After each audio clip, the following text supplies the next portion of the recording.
This morning on Education Nation Today, inside the college admissions process. It is nail-biting time for high school seniors. The applications are in, but the answers still weeks away. So how do schools decide who gets in and who misses the cut?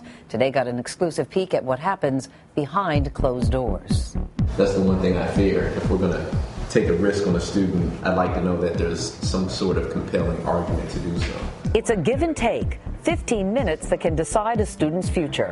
But I don't think we should deny her. At Grinnell, a top liberal arts college in Iowa, two admissions officers read an application. Their comments are shared. Wait list in order, but I could even go with a deny. Dishes. Were you reading this one at 3 a.m.? Then the application is parsed. Grades and scores are scrutinized. His SAT 2 in history was a 750, so that doesn't make sense if you're getting C's. Essays evaluated. His essay really kind of spoke to his willingness to step out and try new things. Comparisons made. She's far and away the lowest in the group, which probably ends it for her. Extracurriculars weighed. Why should we treat a musician differently from the way we treat an athlete? And finally, a vote. Who would be in favor of a wait list, do you think? Okay. And Quentin, you're still sticking to your deny, huh? I stick to it. Well, sorry, you're outvoted. Seth Allen is Grinnell's Dean of Admission and Financial Aid.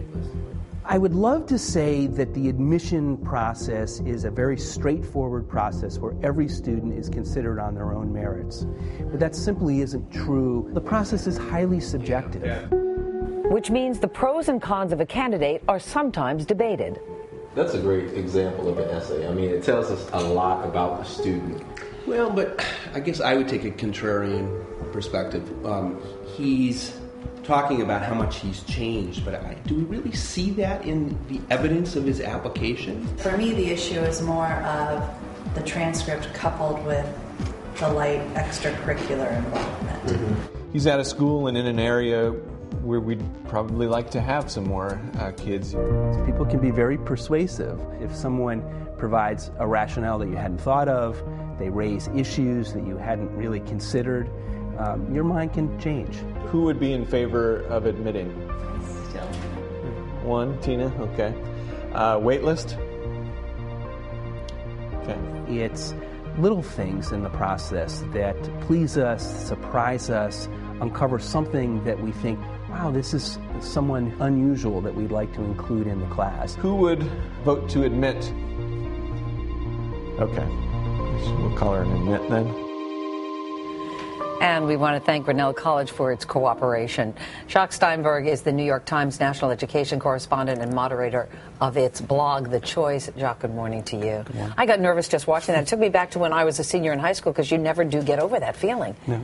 And is that the way the application process works pretty much at all schools across the board? Yeah, Grinnell uses a template that exists at about 50 or so highly selective schools that, deny probably more students than they accept. And it's a very, very involved process where there's scrutiny of every sort of aspect. But they said something there that might make students feel a little better about the process in the sense that it is subjective. It's really not a referendum so much on the kid as it is maybe what the college needs at that particular moment. No, I think that kids and parents should never read this process as a referendum on how good a job they did as students or how good a job they did as parents. As you could see from that video, there's so many factors at play at one time, and as an outsider, you can't possibly know what they're looking for at that moment they're around that table. And yet there are certain guidelines, right, that they follow? Certainly, and for example, the rigor of your curriculum, how hard were the courses you took, is the very first thing that they look at in most instances. And did you stretch yourself then? Yeah, and that's something that sort of is within your control, but don't go overboard and feel that you have to take, 5 advanced placement courses a year. And what about extracurricular? How much do they weigh that? And that's certainly in the mix as well, but I think kids and parents tend to think that you need 1 million activities when, commitment to a few activities, something outside the classroom for a few years often will suffice. It's just as good. What about age and gender and maybe what part of the country that you live in? Are those things put in? These are the sorts of things where, it can kind of make you crazy as an outsider. They'd like to to admit somebody from every state. So if you're lucky enough to be the kid applying from North Dakota, that might give you an edge. But gender is certainly important. They're very upfront about the fact that racial and socioeconomic diversity is important. How, as an outsider, could you possibly figure out whether you're going to get in or not? Exactly. But the essay, again, you're listening to those folks in that room, is so important. And for one kid, it worked against the child, actually, the essay, because it didn't match with what they were looking at in the transcript. But again, you can't know what they're looking for. Right. I think the essay is one of those things that's within your control. How can you come alive as a person in a way your test scores and grades don't make happen? So for high school junior watching this now, what's the takeaway here? I mean, it's a crazy thought, but if you can't control this process and you can't out-strategize it, maybe it's counterintuitive, but can't you relax a little bit and sort of be yourself and just put yourself out there and let the chips fall where they may? Well, easier said than done, but hopefully this will calm some kids down. Jock, thank you so much. Thank you.